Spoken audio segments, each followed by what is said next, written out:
Otvoríme si webovú stránku univerzity, kde na ponukovej lište rozklikneme čas o univerzite. V treťom stĺpci z ponuky Informačné pracoviská vyberieme Centrum informačných a komunikačných technológií. Zvolíme si sekciu Návody. V ponukovom paneli vpravo klikneme na nastavenie proxy, ako si nastaviť Google Chrome. Postupujeme podľa nasledujúcich krokov.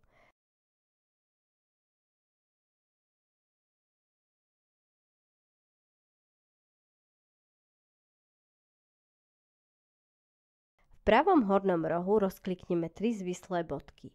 V ponuke, ktorá sa nám zobrazí, vyberieme Nastavenia. Otvorí sa nám nové okno s nastaveniami. Vyberieme možnosť Systém. Systém nám ponúkne viacero možností. Vyberieme si otvoriť nastavenia proxy servera v počítači. Zobrazí sa automatické nastavenie servera proxy, kde musíme zapnúť použitie skriptu. Do okna Adresa skriptu skopírujeme adresu z posledného kroku v návode, ako si nastaviť Google Chrome. Uložíme. Uloženie je automatické bez potvrdzujúceho oznamu.